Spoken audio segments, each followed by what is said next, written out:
Testing, testing. Alright. Oh, I have the sound turned off here. Okay. Hold on. I was doing dungeons. I just turn it off so I can watch TV while I just spam dungeons. Alright.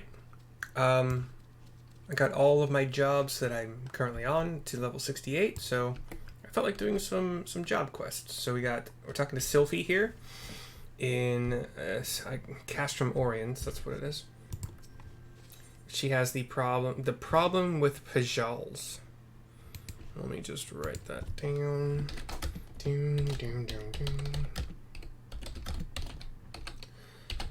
Yesterday sucked on a couple fronts. Like, it was a bad day of deliveries, and then only 2 out of the possible 4 people showed up for D&D, so we did not play. It's the first weekend we've missed, actually. In this would have been the 12th session, but well, actually 13th, I guess, because session 0 Anyway, we'll see what happens. But the problem with Padjals. Oh, mercy! Am I glad to see you? I'm at my wit's end.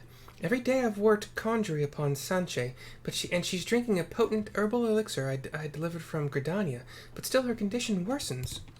And watching her mother's health decline is not helping Gaddy to master her magics.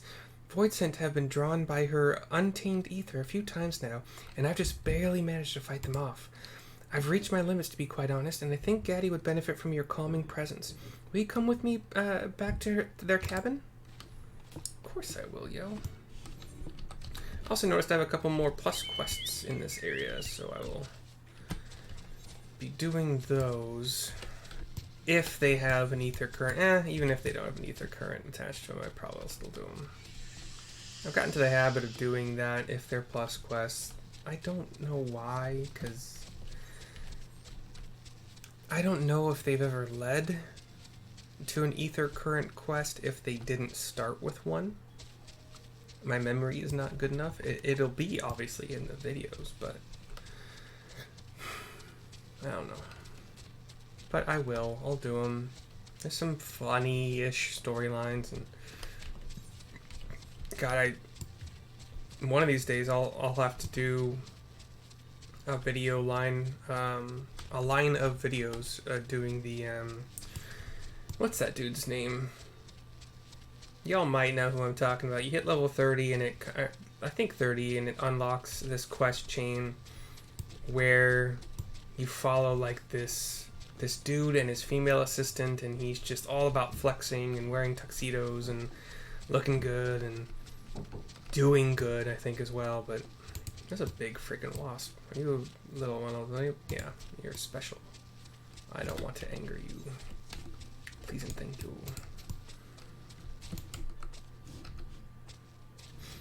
Big ass wasp. Level 70 with a special marker. AKA, even if you're 70, you probably don't want to fuck with this one.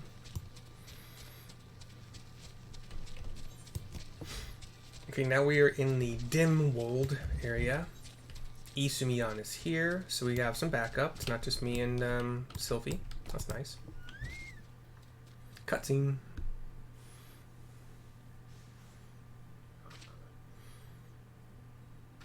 Brother Isumiyan has found us out, Mercy. I'm sorry for dragging you into this. Did I not make myself sufficiently clear, Sylphie? My permission was contingent upon your promise to refrain from rash and thoughtless action.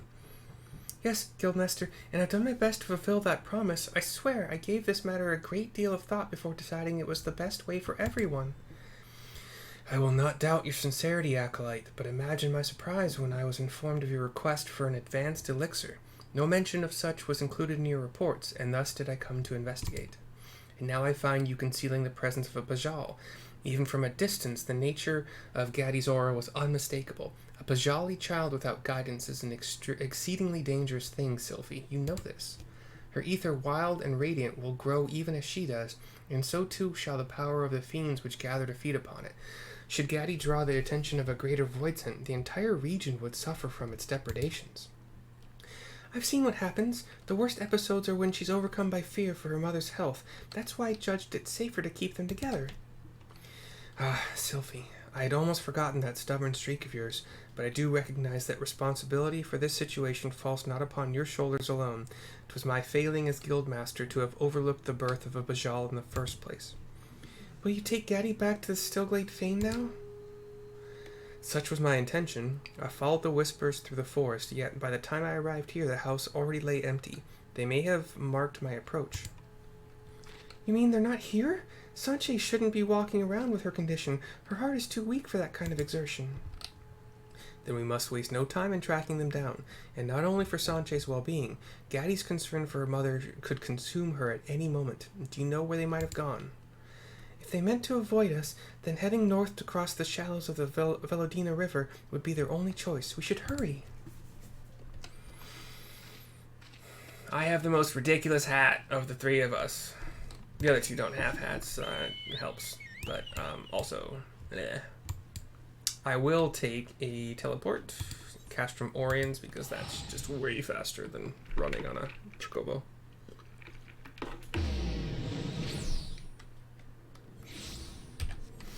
Alright. Black Chocobo going strong. Does whatever a spider pig does.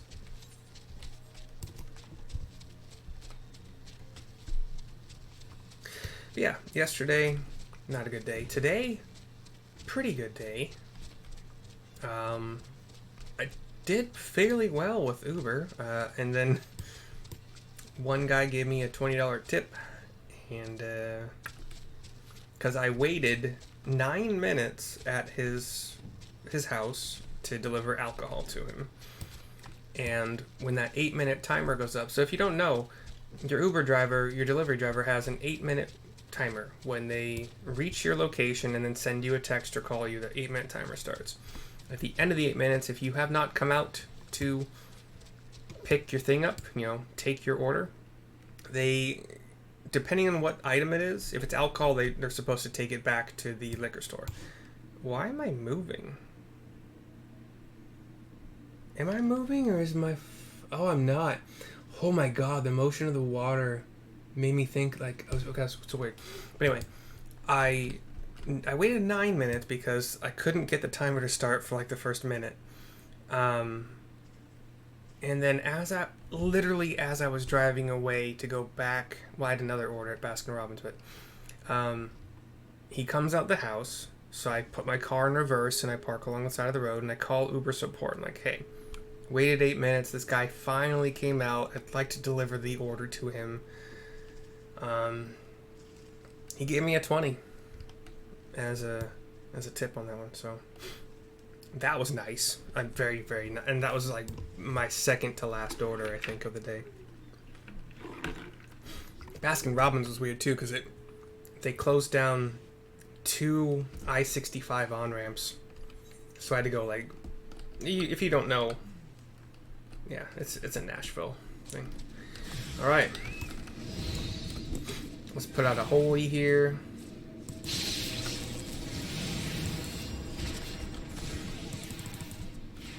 Another holy. Oh, nope. Gotta dodge these things first. I'll keep holy spamming. I'm not gonna stun anymore. But I got hots. Or dots on all of them, sorry. I'm so sorry I said words that were wrong. Oh, cool. That is fair amount of knowledge. Cool, so we had 3, they're called Ahrimans. Ahrimans, A-H-R-I-M as in Mary, A-N as in Nancy. Like flying, kind of big round spherical body, big bat wings, little legs, little arms, and one big eye in the front of the face, and like probably a big mouth too. 3 of those. Gaddy, I think this is the mom. No, Gaddy's the kid, and Sanche's the mom. But Gaddy is like emanating power. Sanche's kind of like in that one arm down, one knee down pose. The mom nods to her kid. The kid nods back. The power's gone. Mercy, you're here. There were strange whispers coming from everywhere around the house. I got scared, so we ran away.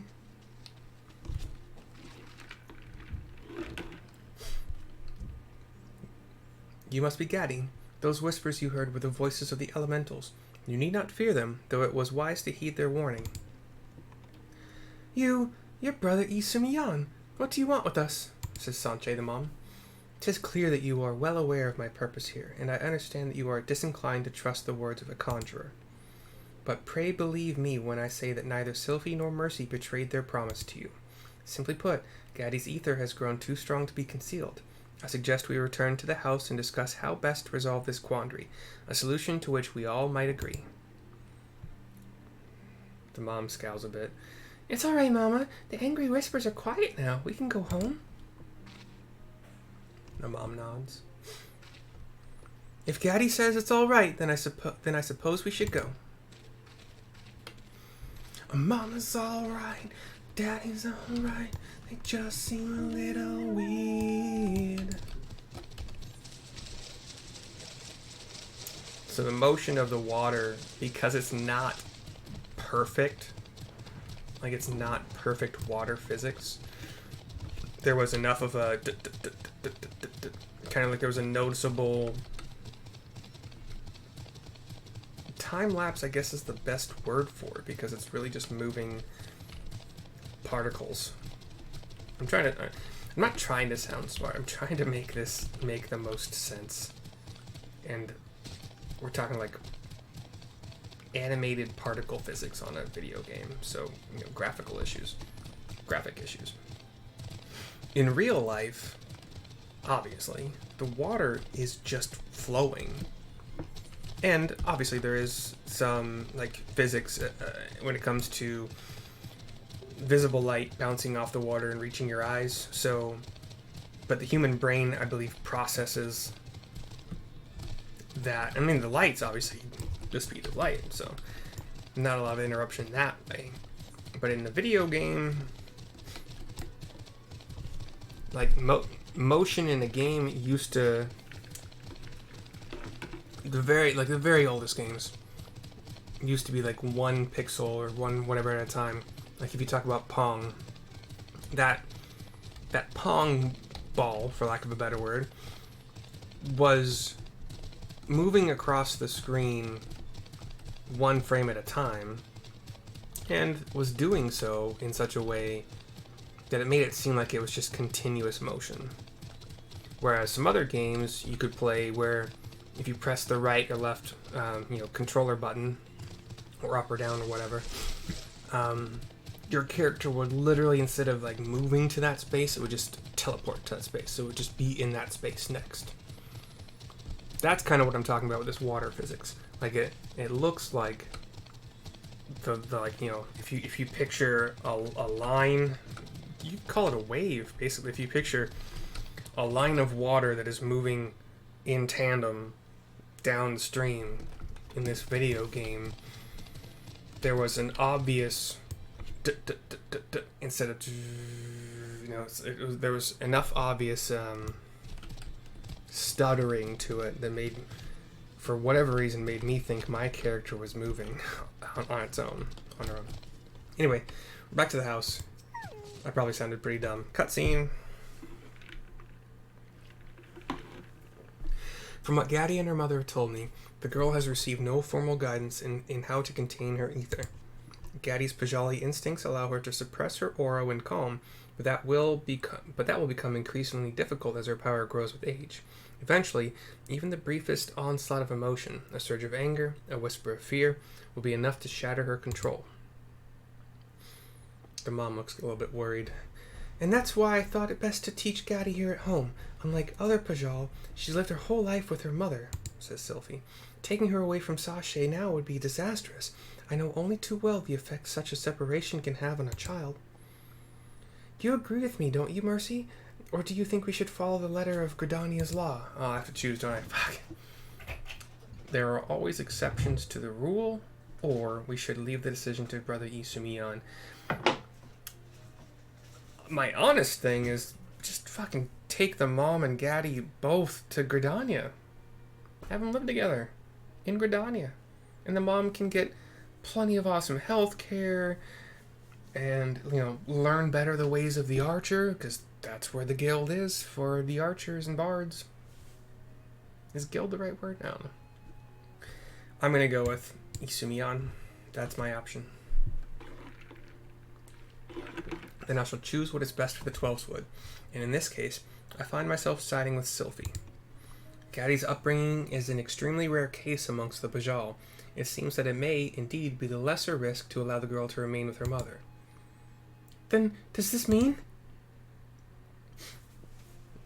However, if we are to avoid an escalation of these attacks, I must insist that Gaddy learn the intricacies of her power under the official supervision of the Conjurers Guild.